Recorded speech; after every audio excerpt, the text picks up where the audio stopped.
A battle to the death. Classic albums clash until there's only one left. We rate them, we slate them, discuss them and debate them, analyze the beats and quote the lyrics verbatim. When all is said and done, we put it to the vote and tell you which of them is won. We going all in, so on the sound of the whistle, let the games begin!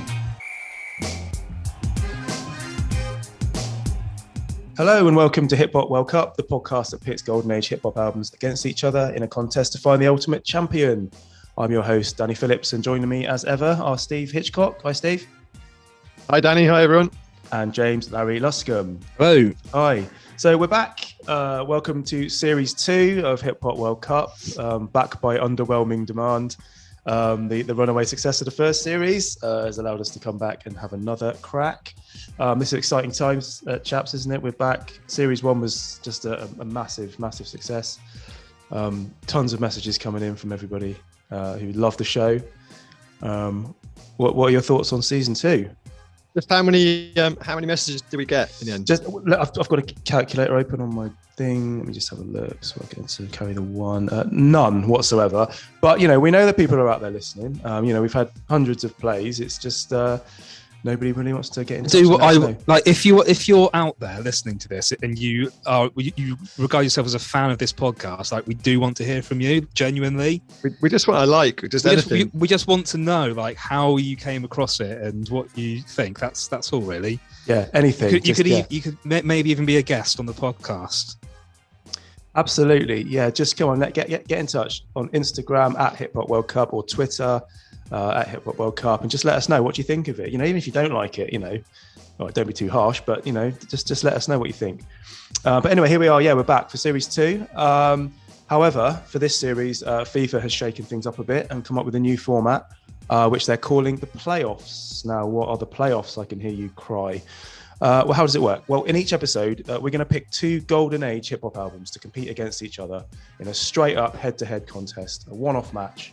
The 2 albums, they're going to be chosen according to a theme, perhaps, or they might just be 2 albums that we want to talk about, or they might just be albums that we've never heard before and want to check out and talk about on the podcast. We'll discuss an exhibition format, isn't it? Yeah, pretty much. It's a one-off, winner-takes-all game, album versus album. Simple. We'll discuss the tracks on the albums, of course, and we're going to be using the TruSkore system as a guide, but more on that later. And then at the end, we'll vote to decide our winner of the 2 albums. Simple. And in this first episode, we've picked 2 golden age albums that none of us has ever heard before, which kind of gives us a chance to check out some hip hop that went under our radars. And the 2 albums we're looking at in this episode are BISKITS CHRONICLE of 2 Losers from 1996 and Capital Tax, a SWOLL package from 1993. These are 2 albums that kind of just flew under our radar for whatever reason back when we were buying these albums back in the 90s. I kind of heard of one of them at least, but never bought it, never listened to it. So I thought it would be a good opportunity for us to just check these albums out and see what we think of them now. So guys, are you expecting a kind of a good contest here? What are your thoughts going into this vital playoff, Steve? Yeah, I'm looking forward to this. Like you say, I've never heard of either the artists or these albums. So for me, this has been really exciting to get, to listen to something completely different. Absolutely. Yeah, same. Yeah. So before we get to that, though, before we get to the actual match, as you may have heard on the news, the TruSkore Corporation bought our parent company. So now we're owned by them, which means we're legally obliged to use their scoring system to evaluate the albums. So in case you don't know what TruSkore is, Larry, I know you're our resident TruSkore expert. Do you want to just remind us, because you helped design it? I've been using it since day one, haven't I? It's basically, for anyone who doesn't know, it's a scientific methodology used for the purposes of accurately judging objectively the quality of popular music. This is the hip hop module that we use. It was initially developed back in the 60s by some of the finest music theorists of the time, in conjunction with a retired motorcycle mechanic friend of theirs, who helped develop the first 2-stroke TruSkore engine that sort of the modern system's based on. Absolutely. It's been through various iterations over the years as technology's changed, and this one is the very latest version, version 6.0. Some incredible AI technology at work. And I got some big news actually. This one that we're using, I can exclusively reveal tonight. As of next week, TruSkore is going to become pre-installed on all new Nokia handsets. So really bringing it to the masses for the first time. And that'll just be there, delivered straight onto it, whether they want it or not. It will be just like be U2, the U2 album, having their album on the iPod back in the old days. I love that. I love that. TruSkore for the masses. This is really going to see it take off. Love that. And so obviously, yeah, it's now part of our DNA of the Hip Hop World Cup. So we're going to be using that to sort of evaluate and use it as a guide as we go along. So looking forward to that. Also, what that also means is that we now have a bigger budget with the TruSkore cash. So Steve has actually been able to upgrade his virtual green screen studio with some really key upgrades. Steve, do you want to tell us a bit about those? Yep. Yeah, it's been really well spent. I've got a fridge for some beers, pretty essential. Nice. Also, I've got a DJ in the background spinning tunes throughout the whole show, but sadly due to copyright you can't let any of you listen to them. Can't hear or see any of it, and then that's such a shame because a substantial amount of money has gone into upgrading this equipment for this series, and loads of money. But it helps us as we're doing the show, just knowing it's there. But it's really incredible. It's like a warehouse-sized green screen studio, massive, huge facility. With stats and all sorts on the walls being projected, 3D graphics, all sorts of stuff. But the infographics are going to be incredible. I really wish the viewers could see them. It's all kind of like mocked up battle graphics. So you've got like one artist versus the others, like you might see on like Street Fighter. It's a bit like, it reminds me of Election Night on the BBC a little bit. Exactly it. Yeah. It's exactly it. Yeah. And in many ways, this is what better, we're doing. It's like, yeah. This is like an election night in many ways. Yeah. Larry, I've got a complaint to raise. I don't know whether this is something that needs to come to you, but when the engineers came to put this installation or this kind of like patch into the green screen, they told me they had to install an anal probe. Now, I was very, very dubious. I phoned up the customer services and they said it was not a mandatory part of the installation. So got off the phone and they'd gone. So I couldn't kind of have it out with them. But is that normal? I'm not sure why this complaint's being brought to my door. But it's funny because they said the same thing to me when they came around to put TruSkore on my computer. Right. And they said that you'd sent them. So all fingers are pointing at you, James. This was Nick and Dave. That's not all they're pointing at. It was Nick and Dave that came around to install the systems. I think it was. They're quite rude, obnoxious pair. Yes. Yeah, that's them. Yeah. I can't comment on the specifics of any system that's been installed there. These people are very sexual individuals, and I trust them to do the right thing. Sometimes they go a little bit far, but I'm sure it'll all be fine. Well, listen, at the end of the day, as long as TruSkore works when we're evaluating these albums, that any other sort of peripheral stuff can just... That's really what that matters. That's all that matters. Any mild discomfort that you two have to go through kind of while we're getting to that point, I'm sure you can sort of tough that out, can't you? Yeah, I think it's worth it. Yeah, okay, so let's get on with the main action of the day, the playoff.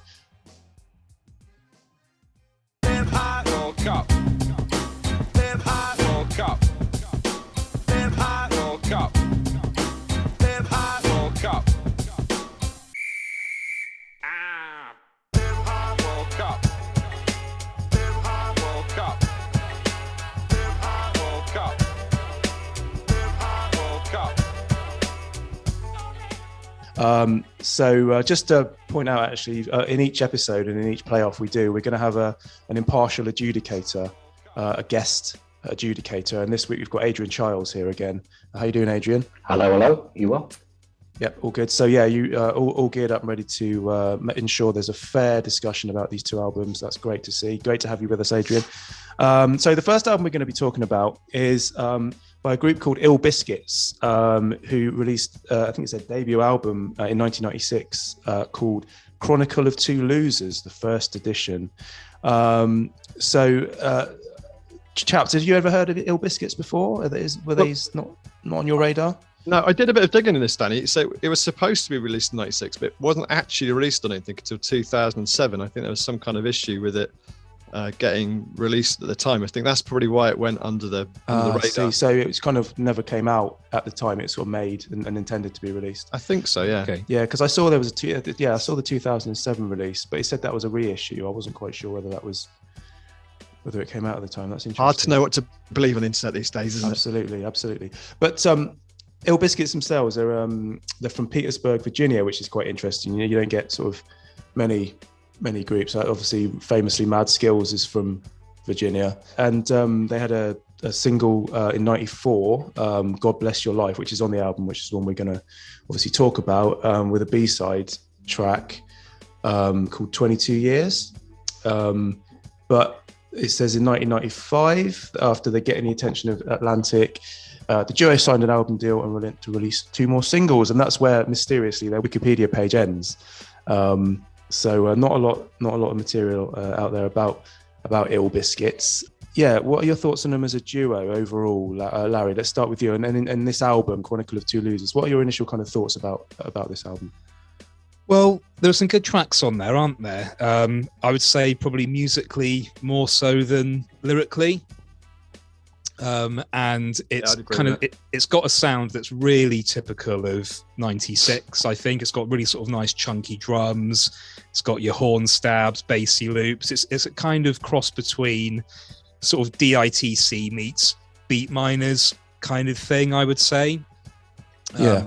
In fact, there's a Buckwild track on there, isn't there? And a Lord Finesse, track on there. Yep.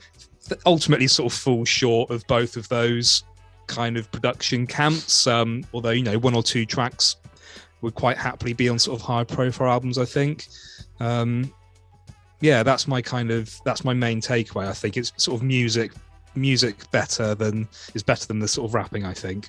Yeah, I definitely agree with that. And my TruSkores kind of come kind of illustrate that as well. I thought it's quite like a laid back album the first few times I kind of listened to it. I thought it starts much better than it ends. It's quite jazzy at the beginning, and it gets kind of a bit darker as it kind of goes through. I think totally with everything you said there. I think it was actually a really nice surprise, because I sort of approached it with a kind of a, right, let's see what this is all about. And Larry, I mean, it was, you said it being a very 1996 kind of album. It really is. It's very 1996. Really, and you can really tell because the snares and the kicks and the drums and all that are really crisp and loud. Yeah, it's really clean and like not grimy like earlier albums, like even the Capital Tax album. Yeah, it's very quite clean, quite full, isn't it? Yeah, quite full, very well produced, nice production. You can really feel like hip hop's moved on a lot at this point. In 95, 96. But I will say though, it's a classic case of never judging a book by its cover, because that cover I found it quite funny. I thought it was an awful cover. The two gentlemen members of Ill Biscuits sort of merged into sort of like a single head. Yeah, I think they're instantly painting a kind of a bad picture of themselves as well, like calling it Chronicle of Two Losers. I think it's not very hip hop's known for it's very confident kind of braggadocious kind of personalities, and this just kind of sets them up for a bit of a fall from the off, I think. Absolutely, it's a crap album title. Quite weird, it is. Yeah, quite a crap album title, but a decent album, and it's kind of like, I kind of approached it with like having seen the cover and the title. I was like, oh god, this is going to be crap. But the first track, I think, is really good. Exclusive debut. I really like that track. When I heard that, I was like, oh, this might actually be like a really good album. I tell you, that track, it reminds me, I don't know if you two would agree with this, it reminds me of Don't Shut Down on a Player by Ill Al Scratch. Yeah, absolutely. Love that track. It's got a really similar kind of construction. It's the jazzy chords, isn't it? They're kind of jazzy chords, but they sound like they've been sampled. Yeah. And just kind of 12-bit crunchy sort of ness to them, and those horns. Absolutely. It's a really nice production. It's right up my street personally, that intro track. And really crisp beats again, like we said, and something so typical, and it runs all the way through this album, and also the other album is the horn samples, with the quarter note delay on them and stuff like that. A really good opening. And when I heard that exclusive debut, like you, Larry, I was like, this is good. This is going to be a really good one. I'm going to really enjoy listening to this album. It does tail off a bit later, Yeah. But The first 3 tracks are all pretty good. They're all pretty smooth. The first Yeah. 3. And the sample on it's the Buckwild track is the 3rd one, A Better Day.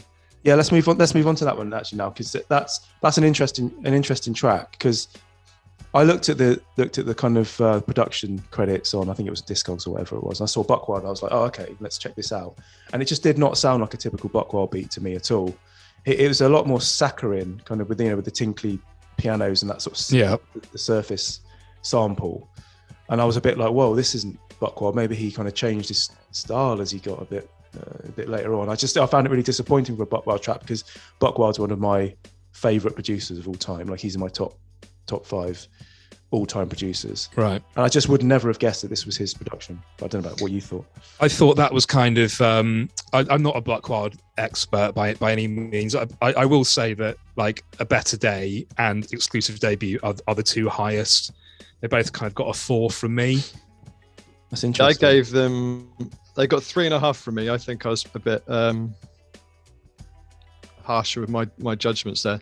They both got 4 for production and 3 for the rapping. That's the trouble with this album, is that the rapping is only okay at best. It holds it back, doesn't it? Yeah, it doesn't elevate it at all in the album. That's why I think these 2 are losers. They're no longer producing hip hop.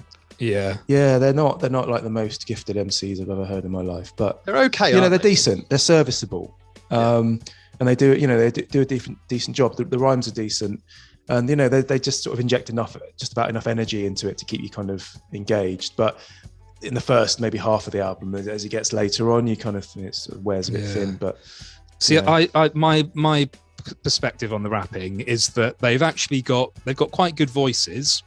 They can, like, their flows are absolutely fine.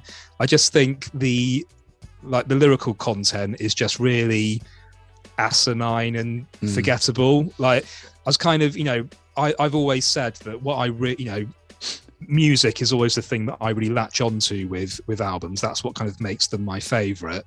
And I can sort of forgive, lesser lyrical performances, but there's a limit to that. And I was trying to think to myself, like, how would I feel about this album if I'd lived with it for the last sort of 25 years or so? How would I, rate it? But actually, I just wouldn't have lived with it for the last 25 years or so, because there's nothing in there lyrically to keep you, like, coming back and listening. In my opinion, it's just so you can see why they weren't successful, basically. Yeah, absolutely. They were just second rate. Yeah, and when you couple that with, like, mediocre beats as well, which a lot of these are. Yeah, there's a few standouts, but when you couple it, you can see why these were like a one album wonder. Yeah, definitely. Yeah, absolutely. I just feel like some of the lyrics I sort of could have written myself. They're that bad. There's stuff I've actually written a couple of them out, because like, I'm making you dizzy like Gillespie. It's just so rubbish for 1996. Yeah. You need to call Tommy to come and try to heal your figures. And the most baffling one for me was, you couldn't hear my style if it was a pair of slacks, I think they say. And I just didn't, I must be missing something there.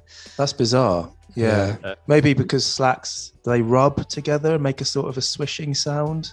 Maybe. No, that wouldn't make any sense. I don't know. I'm undoubtedly fly like a sparrow. I'm not Cupid, but I shoot more gifts than an arrow, I think they say, which, again, I'm not quite sure what they're getting at there. And it's very simple, isn't it? It's kind of the kind of thing that you come up with when you first start, like, writing raps. Yeah, it just doesn't stand out in any way, does it? They've got no kind of specific style. Which is a shame, because they do sound perfectly reasonable. They could be decent rappers, yeah. And they're better than, like, some people who kind of got a bit further or a bit more well known. They're not bad. It's just not standout. You could play this album in the background and not have to listen to it, and it'd be okay. You'd be like, oh, that sounds right. Yeah. But you wouldn't.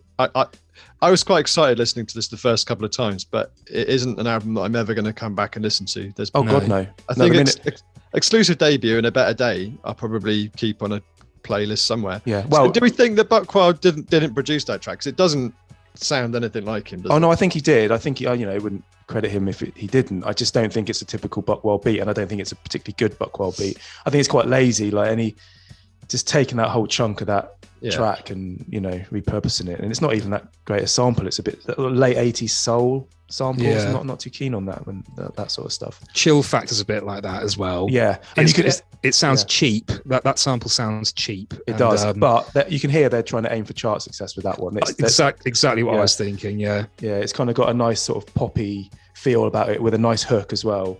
Yeah, you know what they were going for with that one. Yeah. Can I just pin you down on Let Them Know? Now this track, had I heard it and realised it was produced by Lord Finesse before I knew about this album, I would have been all over this album like a rash, because Let Them Know is absolutely incredible. Like when I heard that, it's a Lord Finesse production. Yeah.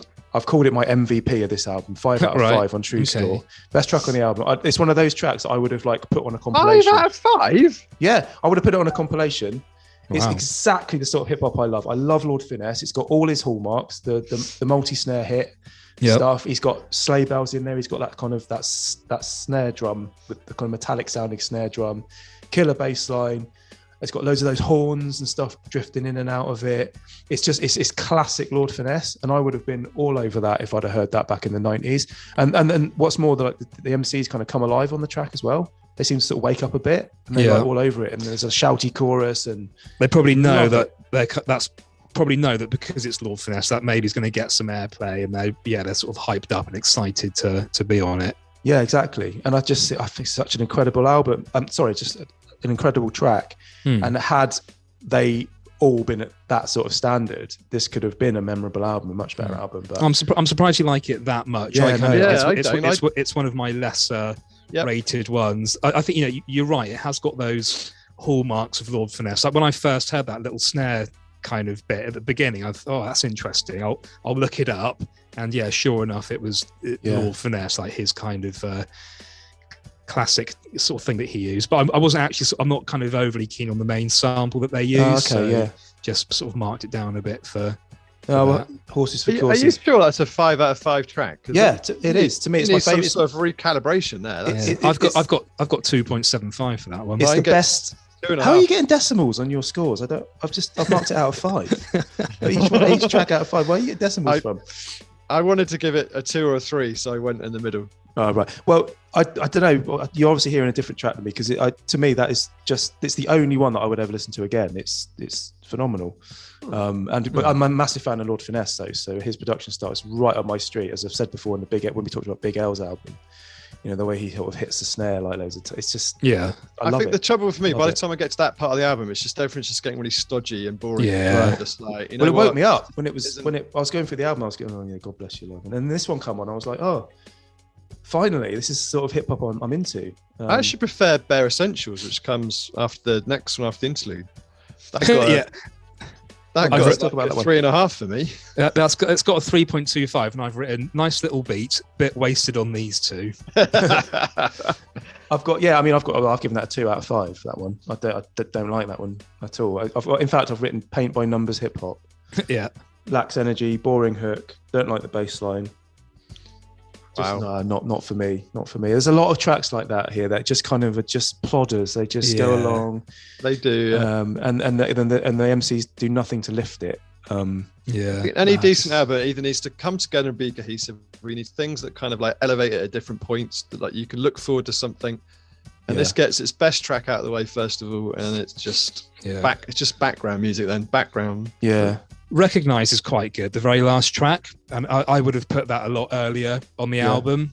But it starts really well, but then it becomes like dull, I think, as it goes on. It's got like a nice beat and scratches to start off with, and then I just lose interest in it. I agree. And you can't go wrong with a Q-tip sample on the hook, can you?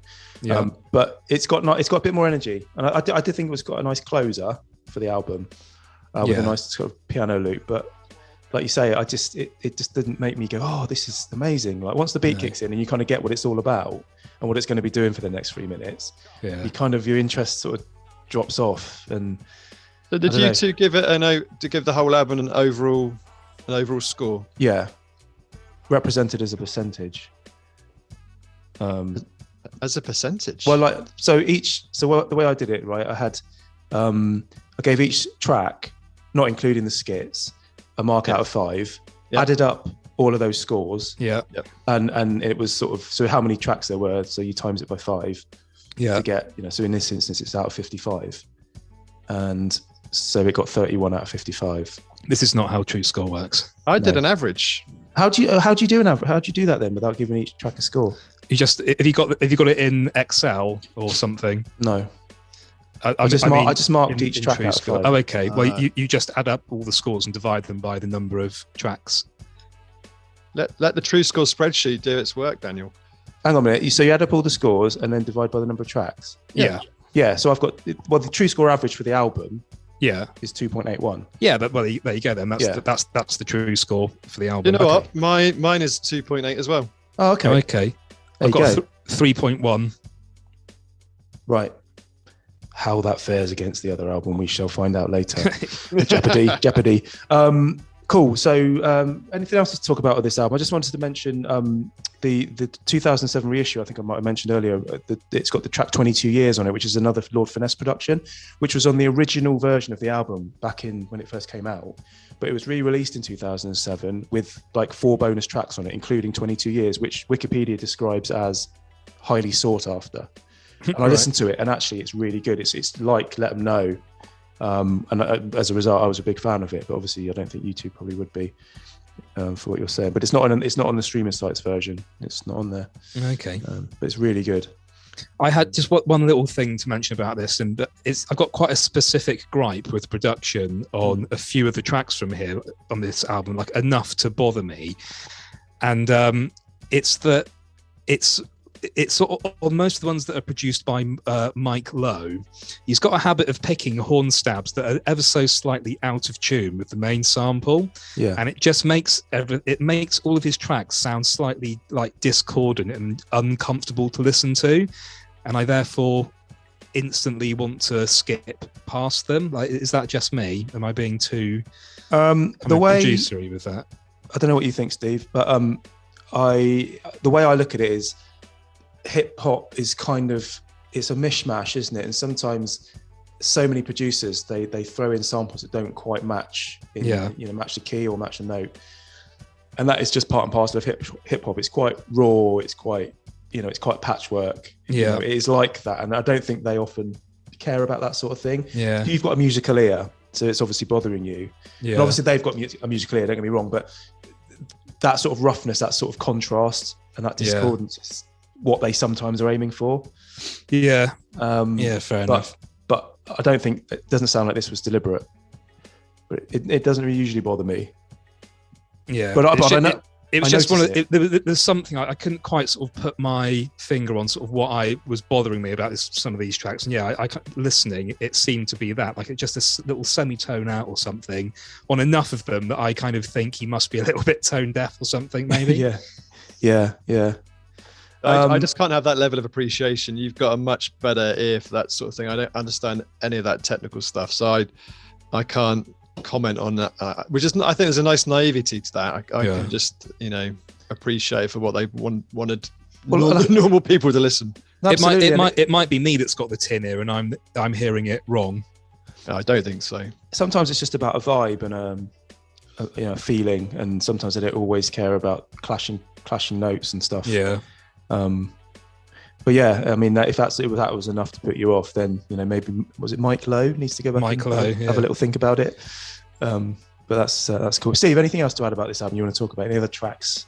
No, all good. Well, I hate to end on a downer, lads, I'm afraid, but I obviously, doing a bit of research, I saw that Clef Dollars, one of the members of Ill Biscuits, actually died. In 2012.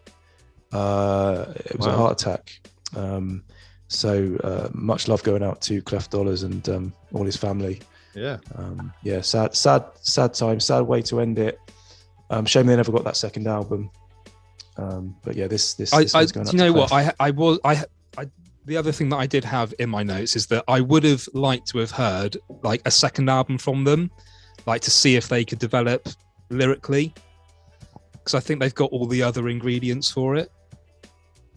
Yeah, I think there was scope there. I think there was potential, wasn't there? A year later, just 2 years later, just see what they can come up with. But wasted potential. I think that's the Yeah, maybe that's the motto. but you know what, like, you know, between the three of us, it's got roughly like a 3 out of 5 average. That, you know, that's not terrible. Like, there have been really there have been big famous albums that we've spoken about that I've rated much lower than that. So so we just recap then the scores, what we all gave that one, gave that album overall. So the TruSkore average. So for me it was a 3.1. Okay, Steve. Well, I've done it two ways. So my TruSkore average is 2.8, but then I've kind of like, I felt that was too high. So I've actually given it 2.25 as my own kind of like recalibration. So right. Well, are you pulling that figure? Is that just the pull out the air figure then? Well, it's because I did the average. I did an average for the rap and an average for the production. And then I looked at it and I thought, I don't know, it felt like it was too high a score, because it doesn't feel like a 3 album to me. It definitely feels closer to a 2 or a 2.5. Because like you say, like, I think if we measured this against some other albums, it wouldn't be. And maybe because it's my first go TruSkore, I need to kind of, you know, get myself calibrated. That's a fair enough way of doing it. I don't always stick to the exact score, but I think if it came out as 2.8 and you say 2.2, I'd go like 2.5 on that. Just split the difference would be a fair kind of thing, I reckon. TruSkore's it's a learning algorithm, isn't it? So it kind of gets used to it. It adapts over time. Machine learning. Yeah, it's machine learning. Well, I gave it a 2.81, as I mentioned. So, so it kind of sits kind of somewhere in well, that's a average of 2.8. Right. Okay. That seems pretty fair, I think. Interesting. Yeah. Out of 5. Not quite a 3, but nearly there. Yeah. Brilliant. All right. Well, that's Ill Biscuits Chronicle of Two Losers covered. It's going up against the album from 1993 by Capital Tax called the SWOLL package. So it'd be interesting to see what your thoughts are on that one, guys. We'll be back in a bit.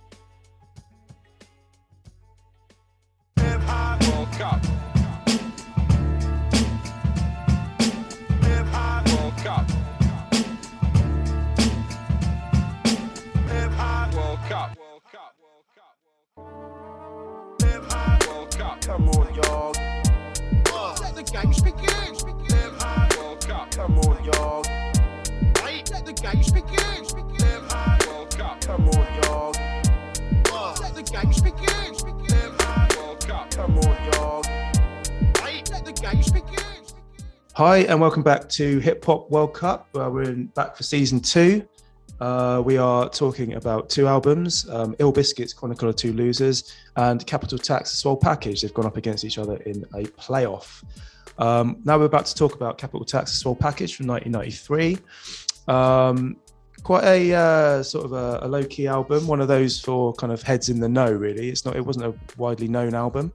I remember seeing it a lot back in the hip hop magazines, you know, like Hip Hop Connection and The Source back in the day. Never checked it out. So that's exactly what we've been doing here, looking at Capital Tax's album. A little bit about Capital Tax on Discogs, which I'll quickly go through now.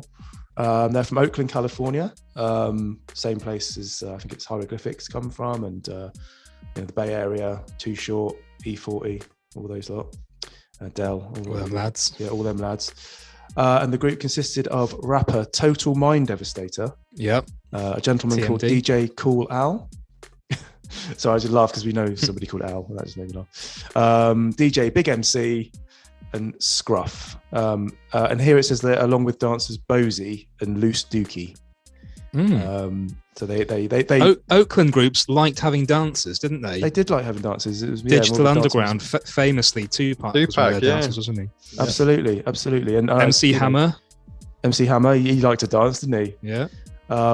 And I don't know sort of what level Bozy and Loose Dookie were in the dance world, and how sort of I've never seen any videos of them. No. But I imagine they were pretty good to have sort of hooked up with Capital. I think you have to be good, like in that sphere. Absolutely. And shouts going out to DJ Big MC for the name. I mean, that he's got it all. He's got it all in there, isn't he? Yeah, that could be anyone. Okay, so yeah, Capital Tax, a SWOLL package, decent album, I'd say. Very 1993. Very 1993. Shouty choruses. Yeah. Funky, up tempo. Quite a frenetic production, which was quite characteristic of the music that was coming out around then. Yeah. Loads of sounds, loads of samples packed into every track. I quite like it. Larry, what do you think of this? Yeah, there's so many parallels with Ill Biscuits, I think. The first one being I was really encouraged by it to start with. Good track sort of out the gate. The beats are nice and funky. It's sort of quite reminiscent of like kind of EPMD kind of stuff, I thought. Don't know if you go along with that. Steve, agree with that? Because I know you're an EPMD fan. No, I don't think so. Fine, okay, fair enough. Well, You're the expert, but what did you think of it then, Steve, overall? Yeah, well, it's interesting what you're saying about, it sounds like it's from 93, and the same was for Ill Biscuits as well. Yeah.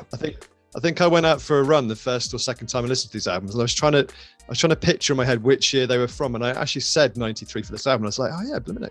And I don't know how this got overlooked in 93, because I actually really like this album. It's definitely one that I'm going to come back and listen to. And I think it's just, I don't know, it kind of like just grabs me in lots of different ways. I think the rapping is pretty decent. It's not fantastic, but it's okay. I think the production's pretty good. You two definitely know more about this than I do, but I actually really like the kind of bass lines that you used all the way through the albums. I thought it was quite funky, quite jazzy, and also lots of little samples that I recognise. It felt like lots of them had been used by the other groups or at different times, so there was like a little bit of like trip down memory lane for that as well.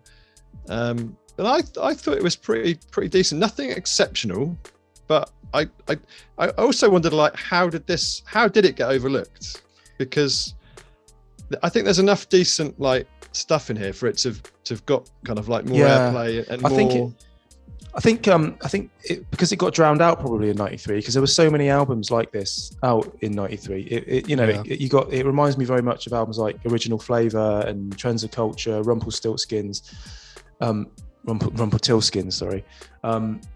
Just these kind of albums. A bit like Ill Biscuits, where it didn't get like marketed very well, because like the SWOLL packaged by Capital Tax, and that doesn't really kind of fit with their kind of image very well, I don't think.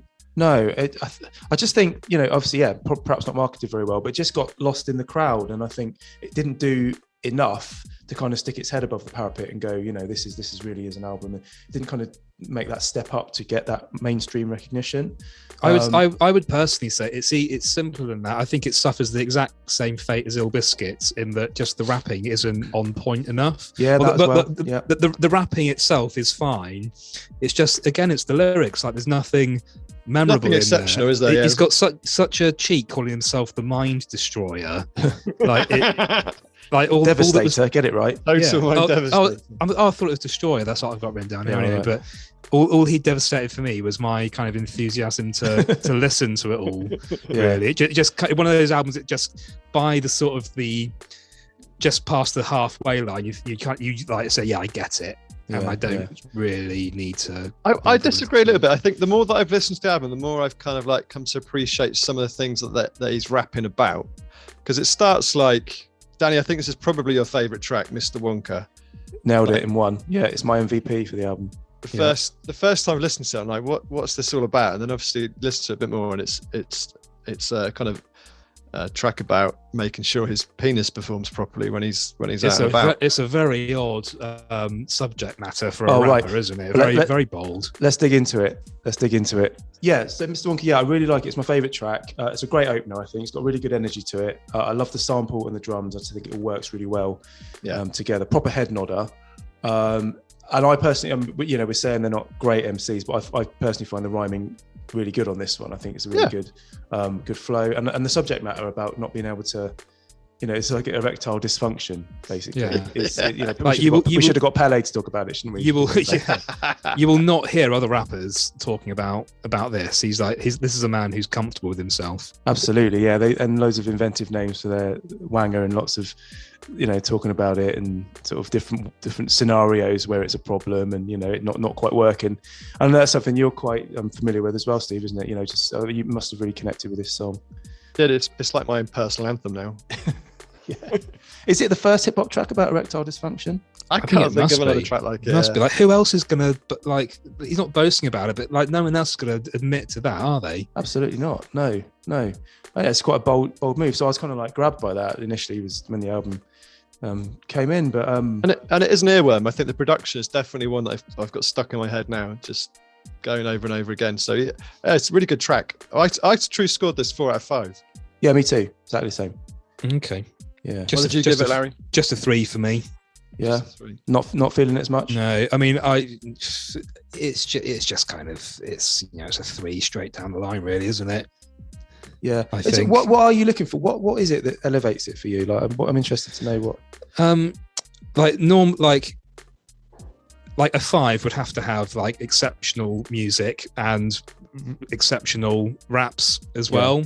Like a 3 could have there are some on the Ill Biscuits album that's called a 3, for example, that are really good beats, but just raps that you just can't kind of latch onto at all. Like nothing sticks in your mind. So I try in those instances just to kind of score them, down the middle, really. I don't sort of separately rate them for rapping and beats, but just give them, try and sort of give an overall kind of get an overall feel for each track, really. Yeah, fair dues. So any other standouts then, Steve, in the album? So we like Mr. Wonka. Yeah, because what I was saying is I think there's enough kind of like interesting content on this album to make it like worth going back to. So I like We Pals. It's got that Friend sample, which is quite a popular sample, but again, it's a bit of an earworm. The Can You Dig It track, that was definitely a massive grudge. Start off with, I was like, I don't know if that's my favorite, I think. Can You Dig It? I didn't really like it to start with, but now I love it. It's got that I don't know, some kind of pipe sample in there. Yeah, really sort of weirdly processed horns or something in there. I really like the way they sound. It's quite unusual. Yeah. And my favorite track then after that is the Masher. I love that track. That is absolutely my favorite one. Just the lovely loops, lovely samples. And it feels like a proper kind of like, I don't know, 93 cut as well. Yeah. I've got 3 3.5s in a row, which are Can You Dig It, Naughty Natural, and the Masher. Yeah, I like Naughty Natural, yeah. Yeah, I gave Naughty Natural 2.5 because it's one of those that has the obligatory dancehall reggae singer on the chorus. Admiral Dancehall, Don Jaguar, all of them lads. Whenever I hear that, I'm sort of put off by it. I don't really like them. I'm not a fan of Naughty Natural, but it's all right there. And then Giving It Back, I think that's another nice theme.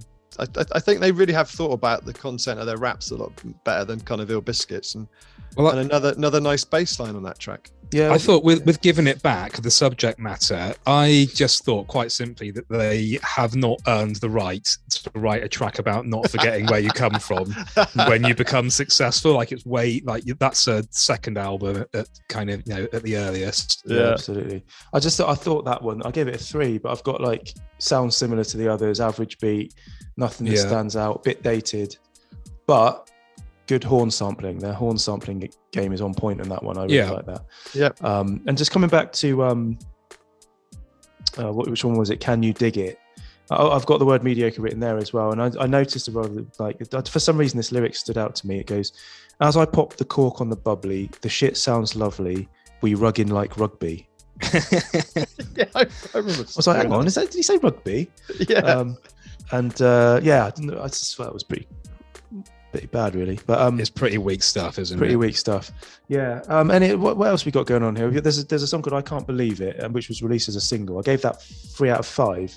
Did you like that one, Larry? I gave it a 2. I gave it a 2.5, just because it. I can't remember the beat, to be completely honest. I've written here that it's sort of average. I think it kind of presents itself as like a story-based track, but it's not interesting enough to kind of hold your attention, really. Like, a good story raps start off really interesting with like I got a job with the mob selling keys or something, and you want to know what happens next, whereas this is just like, well, who cares? Yeah. And you got your mandatory weed smoking song, "We Pals," as well. Yeah, perfectly serviceable beat, but more good horn sampling. But it's kind of like it's like ticking boxes, isn't it? A weed song. When I kind of listening to this, and seeing how many people there were like on the album cover, I wasn't sure about and before I'd read anything about them, I didn't know sort of how many rappers there were in there. And I was thinking to myself, is this several rappers or the same rapper who all kind of sounds the same? Doing different voices. Doing sort of slightly different voices. Yeah. It's quite sort of disjointed, and I don't know, it's just, again, like with just another parallel they have with Ill Biscuits is that they just don't ultimately make the cut. And I think with both projects, it's kind of, it's pretty decent producers, like lumped in with kind of subpar rappers, really. Yeah, absolutely. Yeah, I mean, it's one of those good, not great sort of affairs, isn't it? Yeah. It's just like so many albums from this era. Just they all kind of come and go. It's not a crap. It's not bad. It's not bad. No, it's really not. It's just not good either. No, well, I disagree. This is definitely I'm going to come back to this year. The production is definitely better than the rapping. Yeah. But only just. And again, it may be a similar thing to what you were saying, Larry, for Biscuits. Wouldn't it have been great to have heard another album from this group? Because did they do it? Actually, I haven't even checked. Well, funnily enough, this lot have done a second one. It was, I only listened to a little bit. It was in 2006, and it is just the worst, like 2006 nonsense you can possibly think of. I won't check that out. You either like it or you don't. You either like it or you don't. The album. That's the name of the album, yeah. And I didn't. No. All right, I won't even bother checking. Yeah, I like listen to it. You'll see what I mean by like 2006. But it sounded like a sort of a 2003 album in 2006. Just awful. Right. All of the hallmarks of that era of production that I absolutely hate. Yeah, but you know, we're being a bit down on this album. I know you like it. You're a bit more positive, Steve. But you know, there's some good things about it, you know, like for instance, well, let's like the track Makes Some Cash. I gave it 4 out of 5. I think that was really good. Nice jazzy chords, nice horns, you know, that sort of. So there's a good Slick Rick sample in there. I quite like that one. There's enough decent tracks on here to make it kind of, you know, worth listening to. And it's kind of like the MCs are proficient. They're not spectacular, but they flow on the beat well with sort of purpose, and you know they do a good job. I think I just wonder if I'd have heard this and bought it in '93. It might have been one that I could have sort of appreciated more. I just think it's one of those, you know, going back to it now, listening to it, you kind of see its flaws. But I think if I'd had this at the time, I might have liked it a lot more. That was my overwhelming like disappointment. This didn't get more kind of recognition at the time, because I think we would have liked it more. It's like this group had such a crap A&R. It was just. It would have been we'd have had a different feeling about it. I think so. About it. It's also just a little reminder, you know, that it's hard to come to an old hip hop album and fully appreciate its quality without the context and the impact it had at the time. You know, it's very much tied up with nostalgia and age. You know, you can't fully appreciate sort of how it fit into the landscape at the time. But you know, all we can do is step back dispassionately and look at this album and how it sounds compared to others. You know, I think with that being said, I would be really, really surprised if it was in anyone's top, like, you know, 10 to 15, even if they'd listened to it back then. I don't see it breaking through to many people's top albums, apart from just, you know, in the same way, Danny, you really like sort of like your Trends of Culture or something. It's like that one album that no one else really digs, but you kind of have a soft spot for. I think maybe be a few people like that, but I reckon if all hip hop lovers ran this through their personal TruSkore, I don't think you would get much more than like a 3 out of 5 across the board for everyone, really. Yeah, I think this album has like enough good tracks to make it interesting to listen to, but for it to be like a memorable album, you need a decent single at least, don't you? You need 1 or 2 tracks that are like properly good.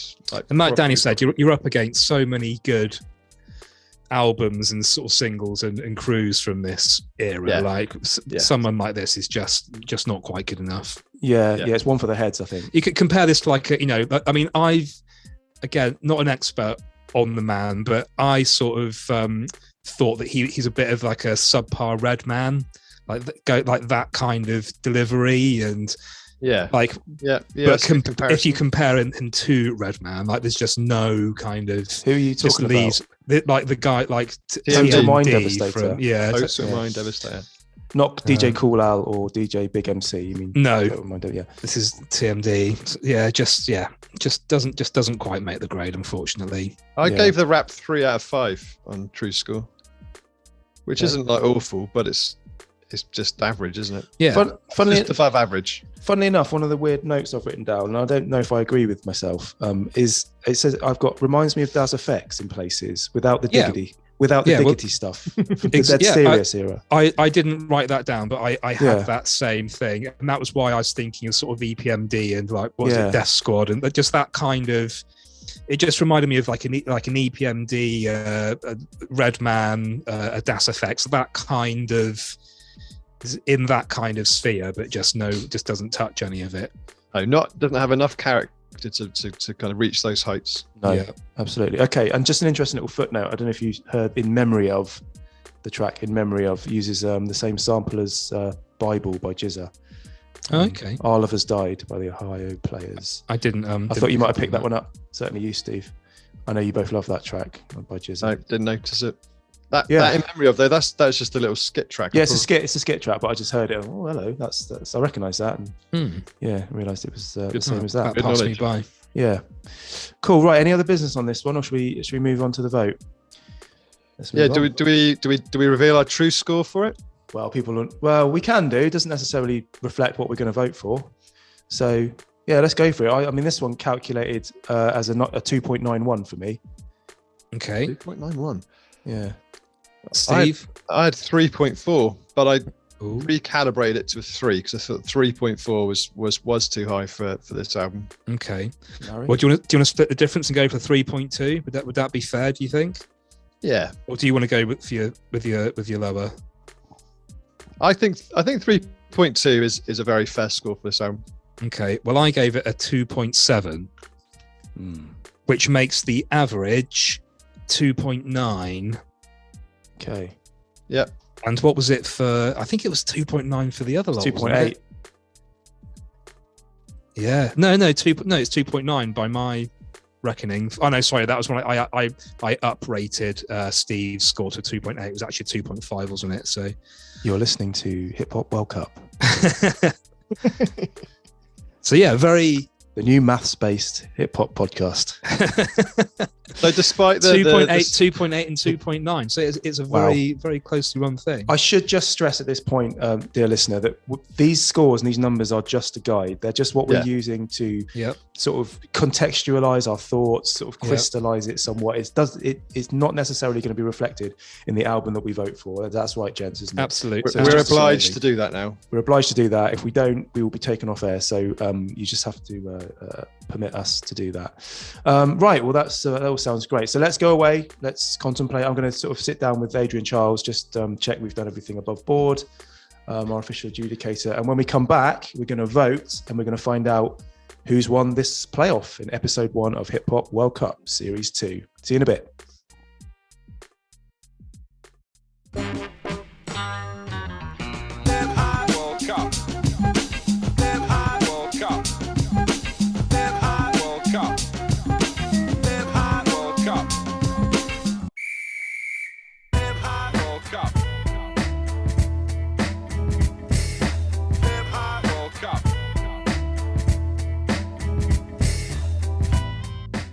Hello, welcome back to Hip Hop World Cup.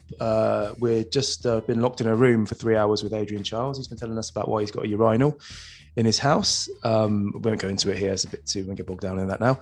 But we've all been contemplating and going over our scores for the 2 albums, which are BISKITS CHRONICLE of 2 Losers and Capital Tax, the SWOLL package, to decide which one is going to be our champion in this episode. So should we go straight in for the vote, gentlemen? I want you to both give your vote, and I want you to give your reasons for it. And let's start with you, Steve. I think I feel obliged to kind of like follow my TruSkore here. Because I put so much effort into collating averages, and I think BISKITS got a very fair kind of 2.5, which just very plain, middle of the road album, a bit samey, needed a bit kind of more some changing up through the album, so not an album I'm going to go back to. And SWOLL package got 3.2, which is not a bad score. I think the rapping isn't bad, just nothing exceptional. Needs a few more standout tracks, but it's definitely an album I'm going to go back and listen to again. So for me, although the scores are quite closer than I thought, it's going to be Capital Tax for me. That's one vote for Capital Tax. Larry, what are you going for? I'm going for Ill Biscuits. Interesting. No! Yeah. Oh, hello. Purely because it's more my era. I just prefer the music of it's just smooth and jazzy rather than sort of funky and upbeat. I like both styles, but just a bit more to my kind of solid sonic palette. But you're going against your TruSkores. Yeah, I was going to say, is that borne out by your TruSkore figures? Yeah, my TruSkore for Ill Biscuits was 3.1, and it was 2.7 for Capital Tax. Interesting. And I'm happy to kind of I'm happy to go with that. Well, that's put things in the balance then. Nicely poised at 1-1 in this crucial playoff between Ill Biscuits and Capital Tax. That's not a sentence I thought I'd ever say. So, okay, where I'm coming from at this is that I think when I first started listening to Ill Biscuits and the first few tracks came in, I was like, wow, this is right up my street, exclusive debut, chill factor, and all that. And I thought, yeah, this is going to be good, but it tails off, becomes a bit dull. The MCs don't do anything to lift it.